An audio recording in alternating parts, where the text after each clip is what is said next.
ഇവന്. അമ്മ എന്തൊക്കെയായി പറയുന്നേ? ഒന്നും പറയുന്നില്ല. കുറെ ദിവസമായിട്ട് കാണുന്നല്ലോ ഇതിന്റെ ചിരിയും കളി. ഇത്ര ശരിയല്ല കേട്ടോ. എന്താടി ഇവിടെ ഒരു ബഹളം? കണ്ടില്ലേ, ഒരുത്ത ഇങ്ങോട്ട് നോക്കിക്കൊണ്ടിരിക്കുന്നു, ഇവള് വെള്ളം എടുക്കാൻ പോകുന്നു, വെള്ളം കൊണ്ടുകൊടുക്കുന്നു, ഡെലിവറി ചെയ്യുന്നു. എന്താ ഇതൊക്കെ? അമ്മ കാര്യം അറിയാൻ സംസാരിക്കരുത്. വീട്ടിലുള്ളവരും കൂടെ ഇങ്ങനെ സംസാരിച്ചു തുടങ്ങിയാൽ എങ്ങനെയാ? ഭർത്താവ് ഗൾഫിലാണെന്ന് കരുതി അവരുടെ ഭാര്യമാരെല്ലാം ഇങ്ങനെയാണെന്ന് നമുക്ക് കരുതരുത്.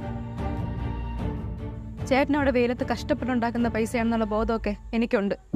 ഇവിടെ രണ്ടറ്റം കൂട്ടിമുട്ടിക്കാനുള്ള പാട് എനിക്ക് മാത്രമേ അറിയാവൂ. നീ എന്തിനാടി എപ്പോഴും അവളോട് ഇങ്ങനെ പോരാടുന്നത്? ഗൾഫുകാരന്റെ ഭാര്യ എന്നൊക്കെ പറയുമ്പോൾ എല്ലാവർക്കും അടക്കം പറച്ചിലും തമാശയൊക്കെയാ. പക്ഷെ അവർക്കൊരു മനസ്സും ആഗ്രഹമൊക്കെ ഉണ്ട്. അതൊന്നും ആരും മനസ്സിലാക്കുന്നില്ല.